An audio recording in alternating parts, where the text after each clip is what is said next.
Assalamualaikum warahmatullahi wabarakatuh. Alhamdulillah. Nahmaduhu subhanahu wa ta'ala hamdan yuwafi ni'amahu wa yukafi'u mazidah. Ya Rabbana lakal hamdu kama yanbaghi li jalali wajhika wa 'azimi sultanik. Subhanaka la nuhsi thana'an 'alaika anta kama athnayta 'ala nafsik. Falakal hamdu wa lakal syukru 'ala dhalik. Allahumma salli wa sallim ala habibina sayyidina Muhammadin wa ala alihi wa ashabihi wa tabi'ina lahum bi ihsanin ila yaumiddin. Allahumma ya Rabbana inna nas'aluka mahabbata habibika sayyidina Muhammad. A'inna ya Rabbana ala tiba'i sunnati habibika sayyidina Muhammad. Wa amidna ya Rabbana ala millatihi wakhshurna yawmal qiyamati ma'a zumratihi wa tahta liwa'ihi. A'inna ya Rabbana ala birri abaina wa ummahatina. A'inna ya Rabbana ala birri abaina wa ummahatina. A'inna ya Rabbana ala birri abaina wa ummahatina. Ij'alna ya Rabbana minal mutahabbina fik wa minal mutajalisina fik wa minal mutazawirina fik wa minal mutabadirina fika innaka anta ala kulli syai'in qadir. Allahumma ya Rabbana wa ya ghafiradz dzunubi ighfiriz dzunub wa ya mufarrijal kurubi farrijil kurub wa ya satiral uyubi isturil uyub ya 'allamal ghuyub bi barakatil habibil mahbub urzuqna ya Rabbana taubata qabla al maut wasyahadata 'indal maut wal jannata ba'dal maut. Amma ba'd. Yang sangat kami cintai, kami muliakan para perindu, para pecinta baginda Nabi Muhammad sallallahu alaihi wasallam, dari semua yang hadir, wabil khusus keluarga, keturunan, zuriyah daripada Syekh Al-Allamah Syekh Ali Ar-Rahbini, karena malam ini adalah malam perayaan Maulid Nabi sekaligus malam sambung hati dengan seorang alim, seorang tokoh, seorang alim, yaitu Syekh Ali Ar-Rahbini. Makna daripada perayaan Maulid Nabi kalau kita gabungkan dengan haul adalah bertemu pada satu makna, yaitu bakti. Kalau orang mengadakan perayaan Maulid Nabi harus kita wujudkan dalam bentuk bakti kepada baginda Nabi. Dan mengadakan acara haul maknanya bakti kepada sahibul haul. Adapun bakti kepada orang yang telah mendahului kita, berkhidmah kepada baginda Nabi, kita mau melayani baginda Nabi sudah tiada, sudah wafat. Dan kita mau berkhidmah kepada Syekh Ali Ar-Rahbini pun sudah wafat. Lalu bagaimana cara berbakti kepada baginda Nabi? Maulid Nabi kita berbakti kepada baginda Nabi. Kalau mengadakan acara khal berbakti kepada sahibul khal. Maka yang harus kita pahami cara berbakti. Kita sering mendengar atau bahkan sering menghadiri acara perayaan Maulid Nabi. Kalau kita cermati perayaan Maulid Nabi sallallahu alaihi wasallam, kita perhatikan dengan serius, tujuannya itu benar-benar benar tujuannya, yaitu menghubungkan kita dengan baginda Nabi. Memperkenalkan kita kepada baginda Nabi, menjadikan sebab kita cinta kepada baginda Nabi. Jika tujuan ini tidak ada dalam acara perayaan Maulid Nabi, maka perayaan itu menjadi tidak ada nilainya. Yang dikhawatirkan adalah kita berhenti kepada perayaan itu sendiri. Mengadakan perayaan Maulid Nabi, apakah betul kita sadari? Apakah betul kita itu mengagungkan Nabi, membawa umat kepada baginda Nabi sallallahu alaihi wasallam, menjadikan umat cinta kepada Nabi? Atau kalau seorang tokoh, seorang ulama membawa umat kepada dirinya sendiri. Kita tidak boleh terlena. Selama ini kita pandai mengaku-ngaku. Mengaku cinta kepada Nabi, mengaku menyeru cinta kepada baginda Nabi SAW. Akan tapi bisa jadi pada hakikatnya kita tidak pernah menyuruh orang kepada baginda Nabi, tapi lebih menyuruh orang kepada dirinya sendiri, menjual Nabi Muhammad demi kepentingannya, kemuliaannya, kehormatannya, maksudnya kejayaannya dulu, urusan dunianya. Ini orang-orang tertipu. Nabi Muhammad mahal, bisa dijual. Kalau seandainya kita punya perkumpulan dengan judul pembenci Nabi Muhammad, tidak ada yang datang. Tapi kalau kita mengadakan perkumpulan dengan gelar pecinta Nabi Muhammad, banyak yang datang. Biarpun kita bohong misalnya dalam mencintai Nabi Muhammad. Karena Nabi Muhammad mahal. Maka kita sekarang harus cerdas. Makna mencintai Nabi, sambung hati kepada Nabi, makna bekti kepada Nabi itu seperti apa? Disebutkan dalam riwayat, innama bu'itsu liutammima makarimal akhlak. Nah ini kan. Sesungguhnya aku ini diutus oleh Allah untuk menyempurnakan akhlak. Akhlak itu apa sih? Kita hubungkan dengan perayaan Nabi, akhlak. Akhlak itu bukan sesuatu yang kita hafal, kita ucap. Akhlak adalah jika yang kita lakukan sudah dirasakan enak oleh orang lain, itu baru akhlak. Jika perbuatan kita ini dirasakan nyaman oleh orang lain, itu berakhlak. Selagi belum dirasakan oleh orang lain, belum disebut sebagai akhlak. Biarpun dia menghafal Al-Quran, hafal kita Ihya Ulumuddin, belajar ilmu tasawuf setiap hari, tapi belum dirasakan nyaman oleh istrinya, belum dirasakan nyaman oleh suaminya, belum dirasakan nyaman oleh saudaranya, belum dirasakan. Nah ini. Dan yang diajarkan Nabi itu menyempurnakan akhlak, kita berakhlak yang mulia. Begitu juga pengabdian kepada Nabi, mengabdi Nabi tidak ada. Akan tetapi urusannya mengabdi kepada Nabi, bakti kepada Nabi adalah bakti kepada umat Nabi Muhammad sallallahu alaihi wasallam. Dan juga kalau kita bicara tentang hal, sahibul hal tidak ada. Akan tapi bagaimana kita menjalin silaturahmi dengan keluarga sahibul hal. Kesimpulannya adalah kalau kita ingin merayakan Maulid Nabi, jangan bicara tentang bagaimana urusan kita dengan Nabi. Seperti apa urusan dengan Nabi? Sangat pribadi. Orang ngaku cinta Nabi, urusan di hati. Jangan ngaku-ngaku, tapi perlu bukti. Dan sekarang kita perlu membuktikan kalau kita cinta Nabi. Maulid Nabi melahirkan Nabi Muhammad kembali di dalam diri kita. Di dalam diri kita harus kita lahirkan Nabi Muhammad. Makna melahirkan Nabi Muhammad harus kita merasakan bahwasanya pandangan kita, pandangan Nabi Muhammad, cara perilaku kita, perilaku Nabi Muhammad terhadap umat Nabi Muhammad. Tanpa itu omong kosong kita. Yang mengaku orang mencintai Nabi lalu ingin mengabdi kepada Nabi, ingin berbakti kepada Nabi, harus ada buktinya, yaitu bagaimana urusanmu dengan umat Nabi Muhammad. Termasuk hal itu sendiri. Kalau orang bicara hal, apa artinya hal? Hal itu adalah bagaimana kita bisa menjalin hubungan baik dengan anak-anak sahibul hal, dengan saudara hal. Kalau kita mengadakan hal ayahanda kita, tandanya hal kita serius adalah pertemuan hal ini adalah untuk menjalin hubungan antar saudara harus lebih baik. Saling mencintai, itu hal kita.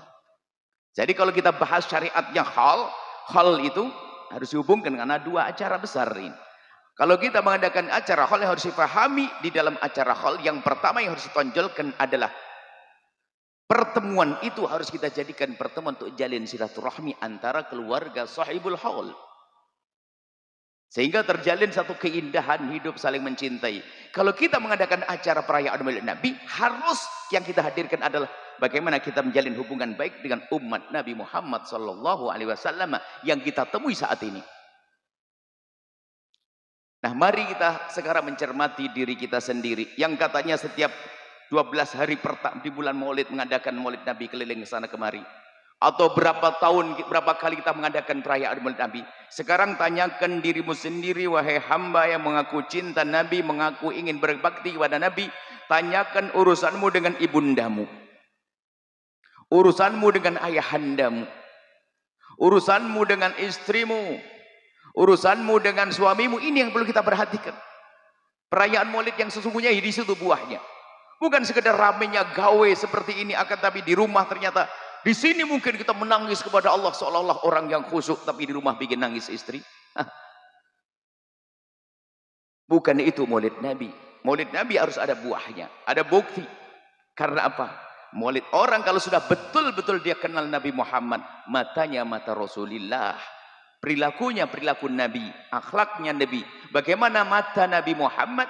Mata Nabi Muhammad SAW adalah memandang umat Nabi Muhammad dengan mata kasih sayang dan cinta. Baik, itu globalnya. Akan tapi kita ingin masuk detail-detailnya permasalahan yang langsung bisa kita praktekkan kalau kita pulang ke rumah kita. Apa sekarang yang harus kita lakukan untuk Nabi Muhammad kalau kita ngaku cinta Nabi Muhammad? Yang pertama, ini singkat. Pastikan bahwasanya, termasuk kalau sahibul hal ya, pastikan kalau sahibul hal mungkin difokus gini. Kalau yang bicara tentang maulid Nabi, umat Nabi secara umum. Kalau haul, keluarga sahibul hal. Rumusnya sama. Yang pertama adalah pastikan kita tidak mencari-cari kekurangan dan aibnya umat Nabi Muhammad. Ini adalah pengajian yang paling tepat untuk kita hadirkan di tahun ini. Di tahun ini, hari ini, hari medsos, hari YouTube, tak lagi hari politik. Ini pertama, kalau ingin maulid Nabi, fokuslah kepada permasalahan ini. Jangan mencari-cari kekurangan orang lain. Man tatabba'a aurata akhihi tatabba'a Allahu auratah. Awas, hati-hati, jangan biasa mencari aibnya orang lain. Kalau kita suka mencari aibnya orang lain, kekurangan orang lain, maka Allah akan bongkar aib kita wa yafdahu, dan Allah akan rendahkan dia walau fi wasti baitihi, biarpun di tengah rumahnya.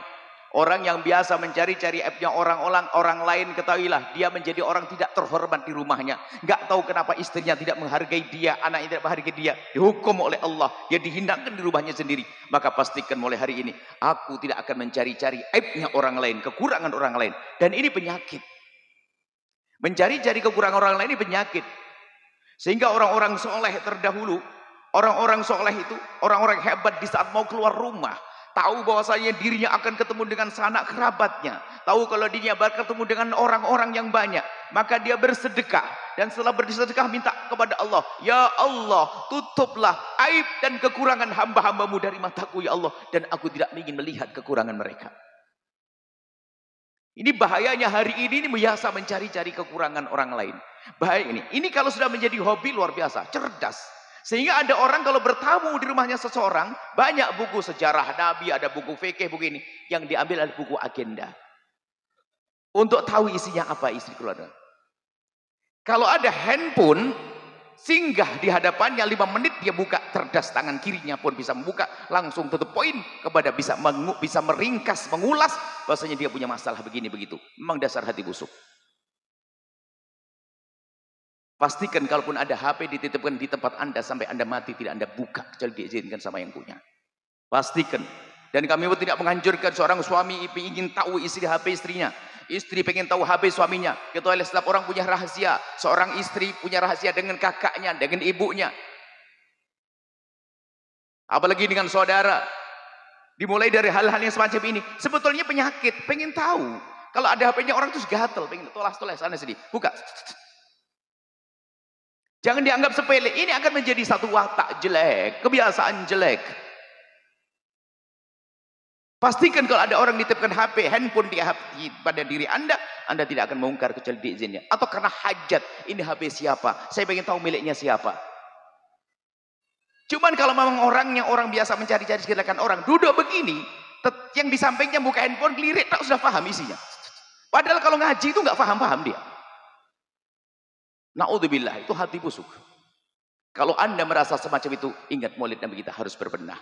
Jangan pengen tahu aibnya orang lain, jangan pengen tahu kekurangan orang lain. Pastikan ini. Dan ini akan membawa kerendahan, merendahkan kita. Kalau sudah orang mengetahui aibnya orang lain, akan mengotori hati kita. Prasangka buruk, tidak bisa menghargai, kita sombong merendahkan dia dan seterusnya. Belum lagi nanti ada penyakit lain lagi, kita ngomongin kejelekan orang. Ngomongin kejelekan orang menggunjing. Nabi benci dengan itu semuanya. Katanya, pecinta Nabi Muhammad tapi bikin kecewa umat Nabi Muhammad. Membongkar aibnya umat Nabi Muhammad, ini harus kita hadirkan. Pastikan kita tidak akan mencari-cari kekurangan orang lain. Adapun mungkin ada seorang berhujah ini adalah masalah jarah wa ta'dil. Itu kan urusan hadis, bukan urusan hidup bermasyarakat begini. Enggak usahlah pengen membawa ilmu-ilmu hadis di dalam pembahasan keluarga dan sebagainya. Saya harus tahu. Saya harus tidak seperti itu. Bahkan suatu ketika ada kisah Sayyidina Umar bin Khattab. Ada satu orang ngadu pada Khalifah Umar, "Ya Khalifah, tolong tegakkan hukum kebenaran. Saya punya tetangga minum minuman keras. Mabuk tetanggaku." Khalifah Umar bertanya, "Dari mana kau tahu, Pak?" "Iya, aku merasa saja." Kemudian karena rumahku kan bertembok dengan rumahnya dia. Rumahnya dia kan bertembok, tetanggaku. Aku menduga saja apa kira-kira yang terjadi di rumahnya. Kemudian aku mencoba naik temboknya, lalu aku melongok melihat ternyata di sana dia lagi mabuk. Apa kata Umar bin Khattab? "Kau yang dihukum bukan dia. Ngapain kau naik-naik rumahnya orang?" Iseng banget ini model. Nggak boleh. Pengen tahu aibnya orang nggak boleh. Orang punya dosa urusan dia dengan Tuhan pribadi. Selagi dia punya rasa malu bahkan tobat.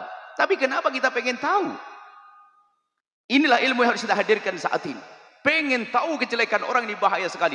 Kemudian setelah itu membicarakan kejelekan orang. Ngomongin kejelekan orang. Nah, kalau sudah ngomongin kejelekan orang, ini dosanya tuh sebelum dan setelahnya. Hobi membicarakan kejelekan orang. Sekarang kan membicarakan kejelekan itu komentar jelek, ya. Lihat YouTube komentar jelek, lihat ini komentar jelek, di komentar jelek. Semua dikomentari. Komentator. Dikit-dikit komentar. Jadi kalau sudah orang membiasakan membicarakan kejelekan seseorang, maka dia pasti setelah itu akan menceritakan. Setelah menceritakan, efek daripada menceritakan, orang akan dengar kejelekan tersebut, akan terjadi permusuhan. Dan kalau sudah kehabisan bekal, dia akan mencari, lihat. Kalau sudah orang biasa menceritakan kejelekan orang lain, pasti dia akan mencari kejelekan orang lain. Karena nggak punya bahan. Selalu begitu, maka ini kebusukan. Kalau ada yang merasa semacam ini, segera bertobat. Dan bertobat. Kalau ngaku bercinta Nabi Muhammad. Karena Nabi tidak senang orang yang semacam ini. Ngaku cinta kepada Rasulullah, tapi membongkar aibnya Nabi Muhammad. Orang-orang yang dekat dengan Nabi Muhammad. Bahkan kadang-kadang Masya Allah, berani mencaci maki orang-orang yang diduga dia orang saleh, orang yang baik dan seterusnya. Nah, kemudian dalam rangka ini pastikan kita tidak mencoba mencari-cari kejelekan orang lain. Setiap hari berdoalah Anda, ya Allah, tutuplah kekurangan hamba-hambamu dari mataku, ya Allah. Dan kalau terpaksa, kalau ternyata kita suatu ketika melihat aibnya orang lain, pastikan yang hadir di hati Anda adalah penyesalan. Itulah mata Rasulullah, mata kasih sayang. Ainur rahmah, ainur rahimah, mata kasih sayang. Jadi kalau kita melihat umat Nabi Muhammad melakukan dosa, pastikan Anda sedih. Bukan bertepuk tangan atas musibah yang menimpa orang lain. Kalau orang bertepuk tangan atas musibah, atas maksiat yang dilakukan orang lain, maka telah tidak ada iman di dalam atau keropos imannya. Sebab la yu'minu ahadukum hatta yuhibba li akhihi ma yuhibbu li nafsihi. Tidak sempurna iman seseorang kecuali dia mencintai untuk dirinya sendiri. Mencintai untuk orang lain seperti untuk dirinya sendiri. Yang tidak ia senangi, dia pun tidak boleh. Yang tidak senang terjadi pada dirinya, tidak boleh terjadi pada orang lain. Lah ini membicarakan kejelekan orang lain, menjelek-jelekan orang lain, ngomongin orang lain, problem, musibah. Menggunjing dan seterusnya. Ini adalah penyakit di masyarakat kita. Hari ini bahaya sekali. Begitu mudahnya orang menjelekkan orang lain, memungkar aibnya orang lain. Bahkan seorang istri pagi-pagi, orang lain sudah tahu. Karena apa? Begitu bodohnya dia. Dia di handphonenya sudah kebaca dia, apa namanya statusnya ya? Apa status ya? Ya Allah, semoga sabar-sabar. Ya Allah, semoga sabar-sabar. Semoga suamiku dapat hidayah. Kan kurang ajar banget itu. Sama seorang suami yang kata, ya Allah, semoga cerewetnya berhenti. Siapa lagi kalau bukan istrinya?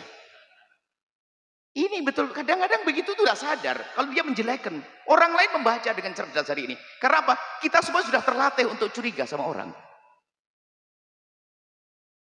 Tapi kalau orang polos-polos ngapain sih gitu? Tak polos kan? Oh, ini musuhan sama istrinya. Ayo kita berdamai dengan saudara kita. Umat Nabi Muhammad. Jangan biasa mencaci, mencela. Itu kesombongan, kehinaan, rendah. Kalau ingin mengadakan maulid Nabi, kita mulai tahun ini dari sini. Jangan mencari kejelekan orang dan jangan bicarakan kejelekan orang. Dan di saat kita mendengar kejelekan orang lain, pastikan Anda sedih. Ini. Suatu ketika ada orang bertanya, gimana ini ada orang menghina Nabi Muhammad sallallahu alaihi wasallam. Mau dijawab apa? Jawabannya adalah pertanyaan. Pertama kali di saat kau mendengar berita Nabi Muhammad dihinakan, apa yang terjadi pada diri dan hatimu? Jangan banyak ngomong dulu. Anda mengangkat bendera Allahu Akbar jihad, tidak pernah Anda sedih, itu hanya pura-pura, hanya biar besok di media sosial kelihatan bahasanya, wah kamu adalah ahli jihad. Bukan itu, Anda menangis atau tidak. Itu Nabi Muhammad. Sekarang umat Nabi Muhammad. Imam Muhammad Al-Baqir suatu ketika mendengar berita perzinaan di tetangga kampungnya. Ada yang menghabarkan, ya Imam, tetangga kampung sebelah ada orang berzina. Tiba-tiba spontan beliau menangis dengan tangis yang orang yang di saat melihat beliau menangis pada ketakutan. Ya Imam, engkau menangis seperti itu. Apakah itu saudaramu? Bukan. Kerabatmu? Bukan. Lalu kenapa engkau menangis seperti itu, wahai Imam? Beliau menjawab, yang aku ketahui di kampung sebelah itu semuanya adalah umat Nabi Muhammad. Berarti yang berzina adalah umat Nabi Muhammad. Sedih. Kita dengar orang berzina nangis, dengar orang mabuk sedih. Oh, kadang menggunjing habis tahajudan, sama suaminya tahajudan, sholat malam habis nangis-nangis. Tiba-tiba di gang sampainya ada motor bunyi, ada motor lihat. Dia diintip, rupanya apa? Tetangganya anak gadis yang umur 20 tahun diantarkan laki-laki. Apa kata istrinya? Pak, ya Allah, anak tetangga diantari laki-laki jam begini, astagfirullah. Kata suaminya, ya Allah sama, itu ibunya dulu juga gitu. Ini sudah begitu. Tadi habis maulidan katanya. Maulidan gombal dia. Kalau memang dia punya hati pada Rasulullah, dia akan nangis karena tetangganya umat Nabi Muhammad. Sudah jangan banyak ngomong sekarang. Kita pernah sedih tidak melihat maksiat yang terjadi pada saudara kita. Bukan kesombongan. Tetangga kita tidak sholat Jumat. Apa yang ada di hati kita?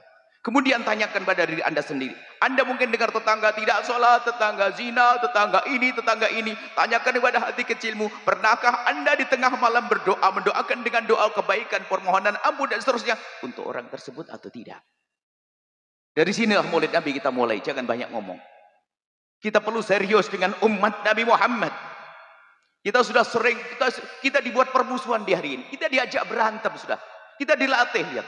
Kalau bicara politik, pemilihan presiden berantem, pemilihan gubernur berantem, kan begitu. Pemilihan bupati berantem, pemilihan lurah berantem, karena biasa berantem. Pemilihan pengurus yayasan sama masjid juga berantem. Ayo, mau apa? Gulat, pengurus masjid berantem, nggak tahu urus apa, karena biasa berantem. Ini kebusukan jiwa, dan kita tidak boleh. Maulid Nabi yang serius. Ayo kita menjadikan pandangan kita pandangan kasih sayang. Anda mulai dari orang-orang bermasalah dengan Anda. Jika Anda bertemu dengan orang bermasalah dengan Anda, yang mengganggu Anda, yang mencaci Anda, yang mengolah Anda balas dengan kebaikan, maka Anda sukses. Karena Anda memandang umat Nabi Muhammad dengan penuh kasih sayang dan cinta. Ini yang perlu kita hadirkan. Dan kemudian ini juga pesan politik juga. Pesan politik, ini tahun politik. Kami ingatkan pada, hei tim sukses. Kadang kami guyonan dengan tim sukses. Kalau tim sukses itu kayaknya kalau ikhlas memang nggak ikhlas. Saya bilang, kenapa Bu ya begitu? Sebab coba nggak dikasih duit nggak mau jadi tim sukses kan? Iya sih, betul juga. Nggak dikasih kursi, nggak bisa jabatan juga nggak mau. Oke lah, jangan bicara ikhlas. Tapi paling nggak kamu benar saja jadi tim sukses. Apa tim sukses benar? Sampaikan, dengar, catat ini dan sampaikan siapapun. Kalau Anda jadi tim sukses, karena ingin mensukseskan bos Anda, calon presiden Anda, calon gubernur Anda, rumusnya sederhana. Sanjung pilihan, sanjung calon pilihanmu sesuka hatimu. Tapi jangan caci calon pilihan orang lain. Itu saja sampai di sini. Kalau semua pakai prinsip ini, hidup indah. Bisa minum teh bersama. Nggak usah caci maki, nggak usah ada cebong, nggak usah ada apa satu lagi? Cebong, kampret. Nggak ada perlunya. Biar saya jadi cebong sama kampret. Ini problem umat ini. Kakak adik tidak tegur sapa. Termasuk grup itu cantik-cantik, asik-asik. Gara-gara perbedaan pilihan presiden. Ada yang keluar. Ayo, ada atau tidak? Innalillah. Ada apa itu semuanya? Karena hatinya belum tertata. Sudah gitu katanya hadir maulid Nabi. Nangis-nangis maulid Nabi. Kau bikin nangis orang loh ya. Kita perlu serius maulid Nabi SAW dengan memandang umat Nabi Muhammad dengan penuh kasih dan cinta. Kalau kita lacak satu demi satu bagaimana urusanmu dengan istrimu, hai para suami. Modelnya ustadz kalau di depan mimbar lembutnya setengah mati, masya Allah, senyum sana senyum sini, seorang direktur dengan karpetnya senyum sana senyum sini, sampai di rumah bikin nangis istrinya, monster mukanya. Itu apa? Ngaku cinta Nabi Muhammad. Istrimu lebih berhak untuk mendapatkan senyumnya wahai suami, yang katanya ustadz, yang katanya bos paling lembut. Istrimu lebih berhak untuk kau beri senyum. Mau apa ayo? Mau ngalahkan Nabi? Bagaimana Nabi? Nabi itu disifati seperti apa? Kalau di medan laga baginda Nabi Muhammad begitu gagahnya, seperti tidak pernah kenal kemesraan di rumahnya. Tapi kalau sudah sampai di rumah, begitu mesranya, seperti tidak pernah kenal peperangan. Ustadz itu hanya di mimbar. Ustadz. Di luar mimbar nggak ada ustadz lagi, di rumah, di kamar mah bukan ustadz. Ustadz hanya di mimbar. Kalau di rumah mah biasa, colak-colek sama istrinya, yang usil sama istri itu ustadz yang bener. Sampai ke belakang rumah, assalamualaikum wahai istriku. Abang 4-6 rakaat lagi. 2 juz saya ya Ustaz. Apaan Ustaz? Istrimu nunggu berjam-jam, pingin kau cubit, pingin kau gigit. Harus serius ini. Sebab banyak yang model-model ini ada. Bikin senyum. Termasuk istri yang hebat adalah bagaimana? Istri yang bisa bikin senyum suami. Kan Nabi menyebutkan demikian. Maulid Nabi, kalau Anda maulid, Anda harus sabar dengan suami Anda. Orang yang paling berhak untuk Anda hormati. Anda muliakan. Jangan kalau arisan, Masya Allah, ketawanya sampai kampung kedengaran. Tapi kalau sampai di rumah, Masya Allah, cemberutnya kayak jin pakai kerudung. Model-model begini gak boleh. Ini mah orang soleha semuanya. Anda harus benar, wahai wanita, wahai pecinta Nabi Muhammad. Kita perlu serius ini. Bukan gebiar maulid rame-rame, bukan. Kita perlu serius. Di rumah kita ada ibunda. Ada ibunda kita di rumah kita itu. Ibunda kita yang Nabi berpesan untuk menjaga ibunda. Dalam Al-Quran, wa qadara rabbuka alla ta'budu illa iyyahu wa bil walidaini ihsana. Tapi bikin nangis pada ibunya. Kalau ibunda Anda melarang Anda hadir maulid sekarang, tidak usah hadir, jaga ibumu. Sholat Jumatun jadi tidak wajib kalau seorang pria, jika ibunya sakit tidak ada yang nemeni, istrinya sakit, istrimu sakit, semoga sehat semuanya. Saya tidak tega ngomong. Ada seorang istrinya, istri orang aja deh, jangan istri Anda. Istrinya orang sakit, kemudian tidak ada nemeni, dia nggak wajib Jumatan loh ya. Dipentingkan keindahan itu. Kalau orang indah di dunia ini calon ahli surga. Karena tidak akan berbuat dolim. Makanya suka ribut di dunia ini kayaknya ahli neraka. Di neraka, di dunia sudah kayak di neraka, masuk neraka lagi. Nasib buruk, setiap hari berantem suami istri. Cuman kadang-kadang membingungkan. Ini berantem terus, anaknya 11. Membingungkan orang ini. Gak boleh begitu dong, damai. Hidup yang baik, yang benar. Saling menghargai suami istri dengan cinta, hidup yang indah. Ibundamu, ayahandamu, saudaramu bagaimana? Umat Nabi Muhammad. Kalau bicara hal saudara, umat Nabi Muhammad. Saudaramu adalah umat Nabi Muhammad.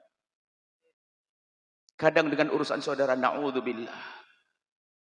Urusan rebutan waris, kadang-kadang innalillah. Dan asal tahu saja, kita buka konsultasi problem umat. Kalau sudah bicara waris, yang paling sering rebutan waris adalah yang pertama, justru kadang di antara mereka yang paling alim. Serem. Yang kedua yang paling jago ibadah. Senin Kemis yang gak putus-putus, tahajud yang hebat, tapi paling serem rebut waris. Yang paling jago zikir. Yang punya hafalan Quran kadang-kadang. Hati-hati. Maksudnya apa? Jangan tertipu dengan ibadah Anda, tapi gak bisa baik dengan saudara. Kadang rajin umroh, rajin haji, Masya Allah. Ngerebut waris. Itulah orang ke neraka lewat Mekah. Dia gak sadar. Kita perlu koreksi serius. Saudaramu ini. Itu adalah ada Nabi Muhammad, ya umat Nabi Muhammad. Kalaupun dia punya kesalahan, ketahuilah. Dia umat Nabi Muhammad. Seharusnya kita mudah memaafkan dia. Memaafkan itu penting sekali. Itu umat Nabi Muhammad. Jangan mendendam. Dendam selalu ada pada diri kita. Akan tapi kita rubah dendam kita itu. Marah kita dengan kebaikan yang kita lakukan. Itu hebatnya para kekasih Allah.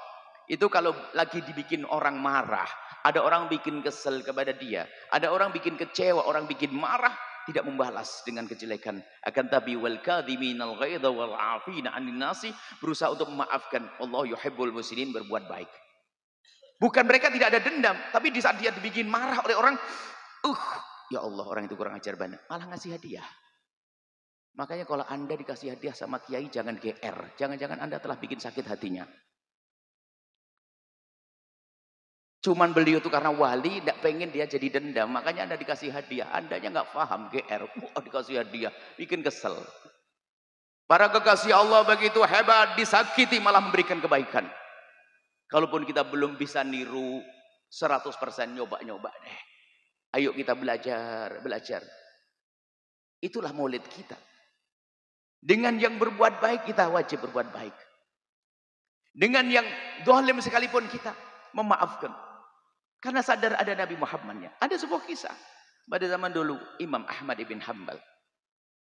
Imam Ahmad ibn Hanbal itu dihukum. Dia mempertahankan akidah tentang masalah Al-Quran itu. Khalifahnya waktu itu adalah Mu'tazilah. Khalifahnya adalah Mu'tazilah.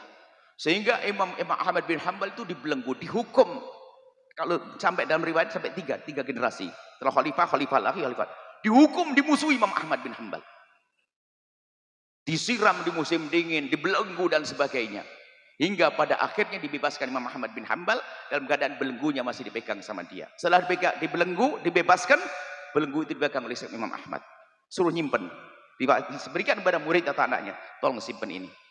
Ini akan jadi saksi nanti untuk aku gunakan untuk menuntut kalau aku telah didolimi bertahun-tahun oleh khalifah. Berita ini nyampe kepada khalifah. Khalifah memanggil Imam Ahmad. Atau Imam datang kepada Imam Ahmad berkata, ya Imam Ahmad, ada apa? Aku mendengar kau marah kepadaku. Dan kau akan menuntut aku. Imam Ahmad yang semula memang betul marah melihat wajahnya. Tiba-tiba berubah.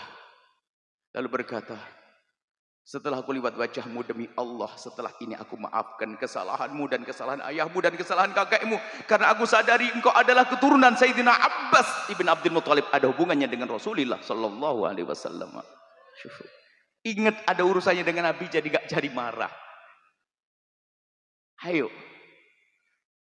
Kita gampang dendam, kadang kita ganggu, apalagi urusan yang ada sambung dengan Rasulullah dan sebagainya. Ini didolimi saja ternyata begitu mudahnya Imam Ahmad melepas amarahnya, dendamnya, hanya karena di situ ada urusannya dengan baginda. Karena apa? Daulah Abbasiyah waktu itu. Khalifah yang waktu itu adalah keturunan Sayyidina Abbas bin Abdul Muttalib. Ini yang harus kita hadirkan dalam kehidupan kita. Jangan gampang mendendam, bermusuhan, rebutan waris dan seterusnya. Kita sudah dilatih dalam hidup kita ini bermusuhan, makanya waspada. Sehingga kami sampaikan, ini adalah ceramah terpenting hari ini adalah menata hati untuk tidak mencari kejelekan orang, tidak membicarakan kejelekan orang. Kemudian bagaimana kita menata hati, kita mudah memaafkan. Memaafkan orang-orang yang berbuat salah pada kita. Waliullah itu adalah ciri khasnya adalah mudah memaafkan. Punya qalbun salim salamatus sudur. Hatinya mudah memaafkan, tidak mudah ngedendam. Dendam ada, tapi dibalas dengan kebaikan. Ditutup dengan kebaikan. Belajar. Maka nanti kita pulang ke rumah masing-masing. Tolong catat orang-orang yang kurang ajar sama kita. Itu yang pinjam duit nggak balik-balik. Pinjam duit nggak balik-balik. Katanya sebelum umroh dibayari. Sampai kita pulang umroh belum dibayar. Ditelepon susah. Dicari rumahnya katanya pergi. Tapi sandalnya lengkap. Wah kacau. Akhirnya nyoba iseng-iseng ke belakang. Dilihat di belakang lagi ngitung duit. Sudah gitu ambil marah. Ngapain kamu kesini? Waduh. Serem banget. Bisa tidak Anda mendoakan dengan doa kebaikan? Kalau kenal Nabi Muhammad akan mudah mendoakan. Menuntut iya. Akan tapi tidak dengan dendam. Tidak dengan kebencian. Menuntut hak kita. Tapi tidak dengan dendam. Tidak dengan marah. Sekarang dendam gak ada sebabnya. Ngerebut waris saudaranya. Kadang-kadang kalau kita bicara tentang rebutan waris, pemusuhan dendam. Ini bukan orang bodoh saja. Orang alim, ada kiai meninggal dunia, punya anak 2, ustadz muda, rebutan kantin pondok. Nggak berhenti sampai sekarang, belum beres. Nah ini kan problemnya problem hati. Oh gayanya sih satu ahli dzikir, satu ahli maulid bisa saja begitu. Wah kalau acara maulid Nabi ribuan orang, acara dzikir ribuan orang. Tapi ternyata sama saudaranya bermusuhan hanya gara kantin. Gara-gara tamunya dibelokkan sama adiknya. Tamunya dibelokkan karena bawa pisang. Masya Allah. Baik, kita perlu serius. Ingat, tidak perlu ngoreksi orang lain. Kita punya masalah di rumah kita. Anda punya ibu sendiri. Anda punya ayah sendiri. Anda punya suami. Makanya tugas kita adalah bagaimana mengajari pasangan kita itu untuk baik kepada orang-orang yang bersamanya. Hei para suami, ajari istrimu agar baik dengan adik-adiknya. Hei para suami, ajari istrimu agar baik dengan bapak ibunya. Bukan ibumu. Bapak ibunya, ibumu kan. Ajari istrimu agar semakin baik dengan bapak ibunya. Wahai istri, ajari suamimu agar baik dengan bapak ibunya, bukan ibumu. Karena apa? Jika istrimu adalah wanita yang sangat baik dengan bapak ibunya dan saudara-saudaranya, maka dia wanita solehah yang engkau layak menitipkan benih di rahimnya. Tapi kalau istrimu adalah orang yang mutus tali persaudaraan, waduh, jangan punya anak dari perempuan kayak begitu. Jangan-jangan anaknya nurun pendendam itu. Apalagi dia durhaka sama ibunya, waduh bahaya ini. Sama ibunya musuhan. Maka wahai suami, ajari istrimu agar semakin hari semakin baik dengan bapak ibunya. Hei para istri, ajari suamimu agar baik dengan bapak ibunya dan saudara-saudarinya. Sambung silaturahmi.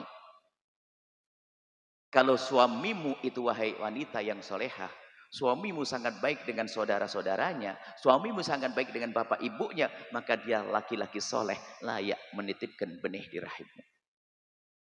Ini harus dihadirkan. Karena apa? Sebab rebutan waris itu bukan karena anak orang jahat, kadang istrinya yang ganggu. Kadang suaminya, ini yang terjadi, kita melihat. Ini suami ini, kakak beradik laki-laki baik-baik semuanya. Sudah musyawarah di forum keluarga, sudah oke. Pembagian waris begini-begini. Pulang ke rumah setengah jam berubah. Karena apa? Ada iblis pakai kerudung di rumah nunggu. Bisikin. Bukan anda ahli surga, anda harus khawatir. Saya ngomong begini berani karena bukan anda itu. Ini kisah di sana, di luar sana. Dibisikin. Ada seorang istri, sudah baik, setuju pembagian waris. Benar. Sampai di rumah ketemu suaminya berubah. Ketemu iblis pakai kopiah putih. Hati-hati, anda bukan itu semuanya. Kita perlu serius ya hamba Allah. Kita perlu membuat keindahan dalam rumah tangga. Coba merayu itu kayak gimana sih? Orang merayu itu monoton dari zaman dulu, merayu yang bulan mau dulu di atas awan, hadis khayal. Coba kalau anda tahu rayuan dahsyat ini, suatu ketika, hei istri yang anda rasakan coba. Atau dibalik nanti, seorang istri diajak suaminya belanja. Atau istri ngajak suaminya belanja. Di saat sang istri mengambil gula merah, gula putih 1 kilo, sang suami bilang, sayang tambah 1 kilo lagi. Beli minyak goreng 1 kilo, tambah 1 kilo. Semuanya ditambah satu. Istrinya bilang, bang untuk apa sih bang? Sudahlah ambil aja dek. Sampai dibawa ke rumah, sang istri mengatur belanjaannya, taruh di rak, dirapikan. Lalu berkata, bang ini yang satunya gimana ini? Kata suaminya, yuk dibungkus. Dibungkus bang, sudahlah dibungkus. Setelah dibungkus bang mau di mana? Sudah dibungkus, mau aku kirim. Kemana bang? Kirim ke ibu. Kan ibu abang sudah meninggal. Bukan ibuku sayang, tapi ibumu cantik. Harus sambil pegang hidungnya. Habis itu rayuan dahsyat. Jangan awut, amalkan di rumah. Ayo tok. Begitu sebaliknya seorang istri, Masya Allah. Ternyata yang dipikirkan adalah ibu mertuanya. Tambah jatuh cinta suamimu. Seorang istri yang hebat, melihat, dengar suaminya. Transfer kepada ibunya sendiri. Ada si istri dungu marah-marah. Tapi satu lagi istri cerdas. Dengar suaminya transfer, tanya. Abang transfer berapa? Kepada ibu mertuanya. Kepada ibu 2 juta. Abang cuma 2 juta. Coba ngomong saya tambah bang. Waduh. Itu baru istri solehah. Hidup tuh indah begitu tuh. Bukan egois. Sebetulnya ini yang diajarkan Nabi SAW. Kita perlu serius lah ini.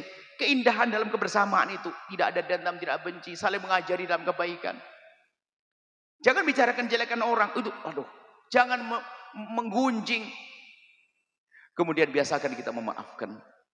Memaafkan itu penting sekali. Makanya nanti pulang ke rumah masing-masing menjadi waliullah, kekasih Allah. Kemudian bukan pakai jubah ini. Ini jubah ini seragamnya Ustadz lagi ceramah. Kalau lagi beli pangsit ya pakai dicopot imamahnya. Ada beli pangsit kayaknya tadi itu. Ah, ada yang cari pangsit kopi. Sebab di Malang tuh ada yang pangsitnya. Itu. Ini kalau ceramah, ini bukan wali, bukan. Wali itu adalah orang yang hatinya bersih, mudah memaafkan kepada umat Nabi Muhammad SAW. Di saat diganggu oleh orang tidak bergeming dia, tidak pernah terpengaruh, dia tetap berbuat baik.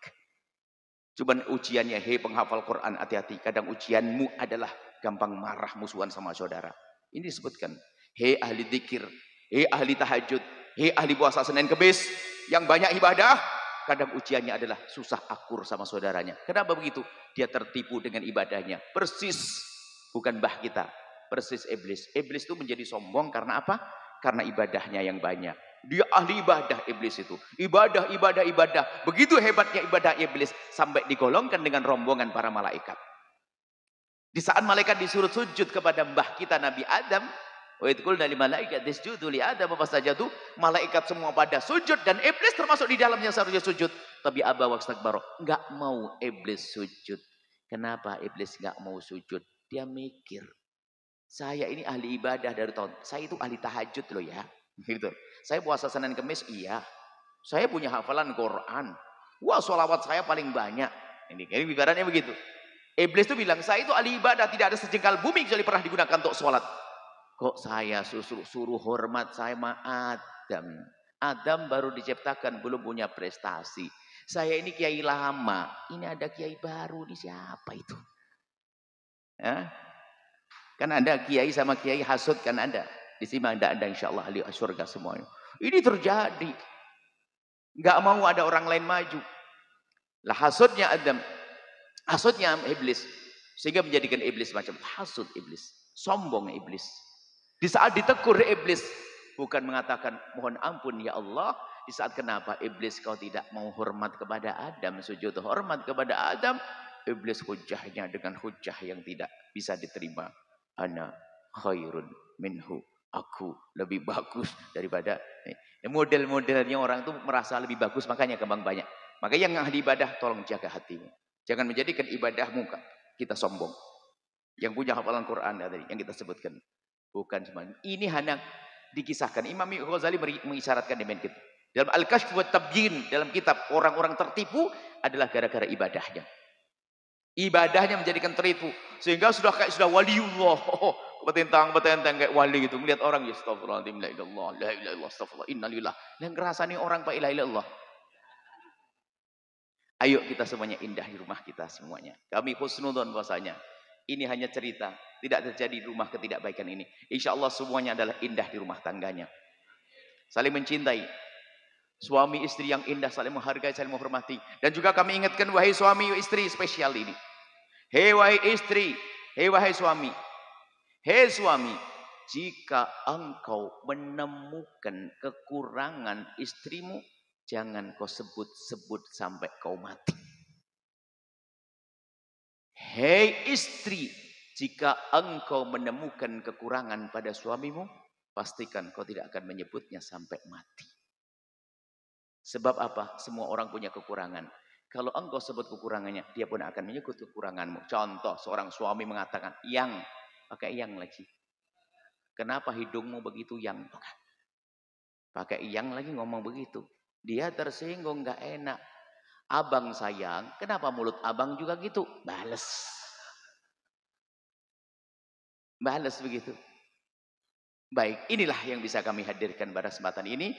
Penutupnya adalah Anda pulang ke rumah masing-masing ya. Bahwasanya Anda bikin catatan kecil nanti. Catatan kecil yang tulis orang-orang yang kurang ajar. Ini kewajiban. Kalau Anda jangan ngaji di sini kalau Anda bubar sekarang. Kalau Anda tidak mau praktek di rumah, nggak ada gunanya. Anda belajar mendoakan dengan doa kebaikan orang-orang bermasalah dengan Anda.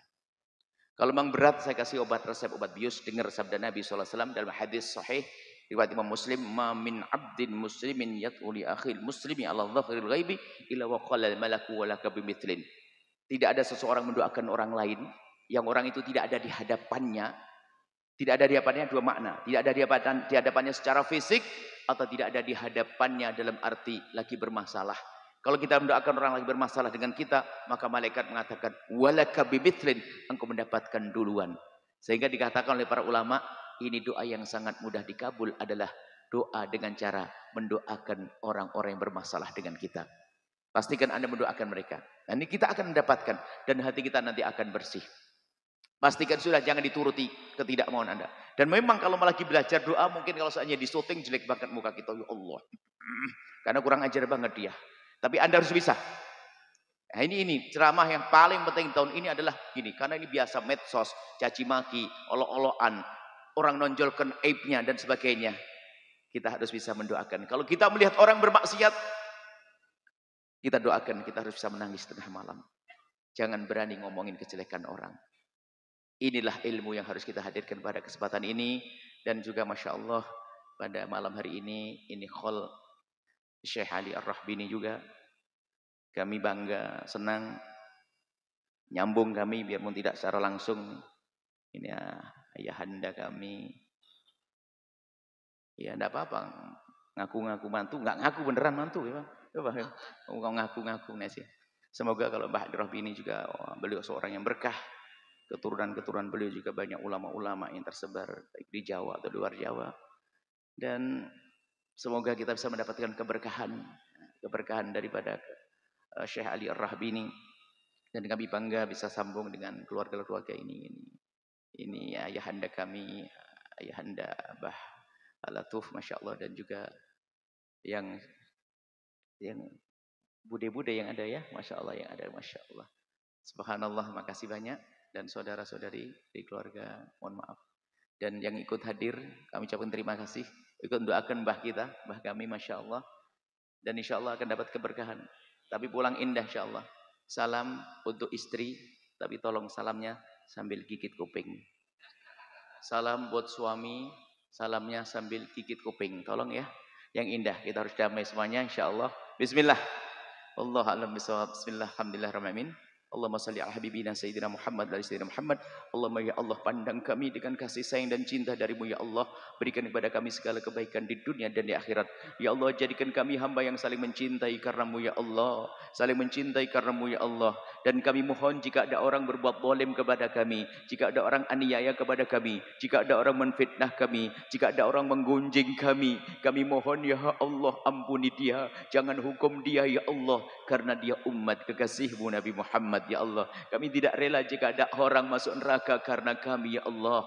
Dan kami mohon ya Allah, jadikan tempat ini tempat penuh berkah ya Allah. Kirimkan hamba-hambamu yang tulus dan ikhlas untuk bisa berjuang di tempat ini Allah. Yang mewakaf ya Allah, berikan kepada semua yang telah berjuang di tempat ini Allah segala kebaikan ya Allah. Baik yang mewakafkan tanahnya, yang membangun di atasnya, yang menghidupkannya, yang belajar ya Allah, yang ikut khidmah di dalamnya. Kami mohon berikan segala kebaikan ya Allah. Dan kami mohon ya Allah, jadikan kami bersama mereka ya Allah, jangan tinggalkan kami. Dan kami mohon ya Allah, kami saat ini melihat wajah-wajah umat kekasihmu Nabi Muhammad. Kami rindu ya Allah kelak untuk melihat wajah-wajah ini kelak di surga bersama kekasihmu Nabi Muhammad.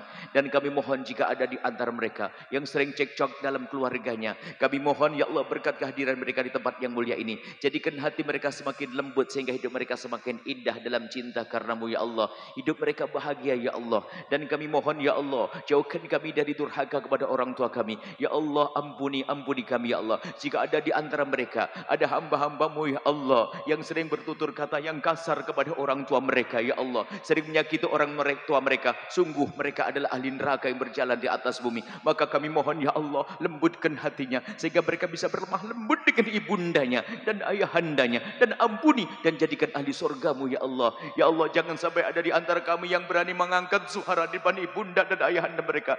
Jangan sampai ada di antara kami yang menyakiti ibunda ayahanda kami ya Allah. Saat ini kami lihat wajah-wajah ibunda kami, ayahanda kami ya Allah. Wajah-wajah mereka yang kami lihat ya Allah, kulit mereka keriput ya Allah, pandangan mulai kabur ya Allah, rambut mulai memutih ya Allah, tubuh memungkuk dan jalan tertatih-tatih. Kadang kami masih membentak mereka dan kami kadang kurang peduli kepada mereka. Malam ini ya Allah, kami ingin berbakti yang sesungguhnya kepada ibunda dan ayahanda kami. Dan kami mohon ya Allah, Allah, jika ada di antara yang hadir di sini, ada kakak beradik atau saudara yang berebut waris, ya Allah mereka ahli neraka yang berjalan di atas bumi, maka kami mohon ya Allah, kami mohon jika ada di sini hamba-hambamu yang seperti itu ya Allah, mereka telah kau giring ke tempat mulia ini, maka muliakan mereka, kembalikan mereka dengan damai dengan saudaranya, kembalikan mereka ya Allah, kembalikan mereka keluarga mereka dengan kasih sayang, sehingga mereka tidak lagi bermusuhan dengan saudaranya, yang ada hanya cinta ya Allah. Ya Allah, jauhkan kami dari berebut waris ya Allah,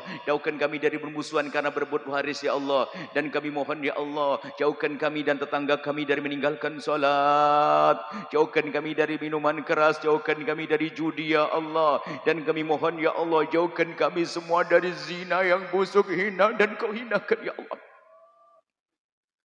Yang saat ini begitu mudah ya Allah orang melakukan zina yang busuk dan hina itu, maka kami mohon ya Allah, jika ada di antara kami ada hamba-Mu yang pernah terpeleset dalam hina dan busuknya zina, kami mohon berikan kesadaran ya Allah, berikan kesadaran ya Allah, bencikan kepada zina ya Allah, tutup aibnya di dunia sehingga di dunia tidak terhinakan, dan tutup aibnya di akhirat sehingga di akhirat tidak kau hukum, dan bencikan kepada zina, dan buka pintu halal untuk mereka dan ampuni mereka. Dan kami mohon jauhkan kami menggunjing bezina, jauhkan kami menggunjing orang berbuat dosa, jauhkan kami dari membongkar aib siapapun ya Allah, maka kami mohon ya Allah, tutup aib saudara-saudari kami dari mata kami, dan tutup aib kami dari mata mereka, dan buka aib kami di mata kami agar kami mudah untuk berubah. Dan kami mohon ya Allah ya Rahman ya Rahim, wahai Zat yang Maha Kasih ya Allah, ya Allah, ya Allah, seperti Engkau pertemukan jasad kami, pertemukan hati kami dalam cinta karenamu ya Allah. Kami tidak ingin ada dendam di antara kami tidak ingin ada prasangka buruk ya Allah, dan kami mohon ya Allah, tambahkan kecintaan kami kepada kekasih-Mu Nabi Muhammad, tambahkan kecintaan kami kepada zuriyah kekasih-Mu Nabi Muhammad, tambahkan kecintaan kami dengan ulama kekasih-Mu Nabi Muhammad, tambahkan kepada kami ya Allah kecintaan kepada umat kekasih-Mu Nabi Muhammad. Dan kami mohon ya Allah, berkailah kami semua, berkailah hati kami berkat kekasih-Mu Nabi Muhammad, berkailah jasad kami berkat kekasih-Mu Nabi Muhammad, berkailah keluarga kami berkat kekasih-Mu Nabi Muhammad, berkailah rumah kami berkat kekasih-Mu Nabi Muhammad, berkailah toko-toko kami, sawah-sawah kami, kantor-kantor kami, kendaraan kami, kerjaan kami, umur kami, ilmu kami berkat kekasih-Mu Nabi Muhammad. Dan kami mohon ya Allah ya Rahman ya Rahim, wahai Zat yang Maha Kasih, ampuni dosa kami yang sangat banyak ya Allah, yang kami tidak bisa menghitung satu demi satu ya Allah, akan tapi kami yakin Engkau Maha tahu tentang dosa kami, maka kami mohon ampuni dosa kami, dosa mata kami ya Allah, yang sering melihat yang haram, baik melihat haram di jalan-jalan, di bazar-bazar,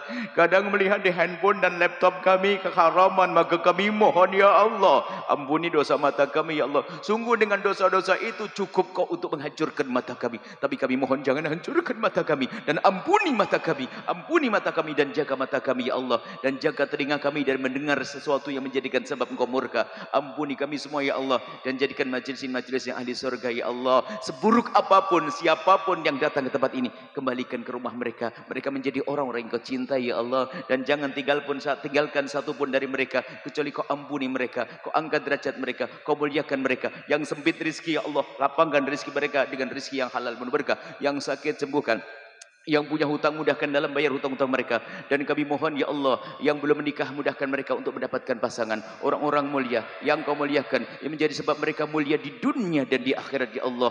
Dan kami mohon ya Allah, panjangkan umur kami dalam ketaatan serta sehat walafiat, dan berikan kepada kami semua husnul khatimah, mati dalam keadaan iman. Dan kami mohon ya Allah, jadikanlah ucapan kami di akhir hayat kami kelak, saat Engkau hendak mencabut nyawa kami ingin saat itu ya Allah, hati dan lidah kami mampu mengucapkan kalimat agung dan mulia, la ilaha illallah sayyidina Muhammad Rasulullah, la ilaha illallah sayyidina Muhammad Rasulullah, la ilaha illallah sayyidina Muhammad Rasulullah sallallahu alaihi wasallam. Rabbana atina fid dunya hasanah wa fil akhirati hasanah wa qina adzabannar.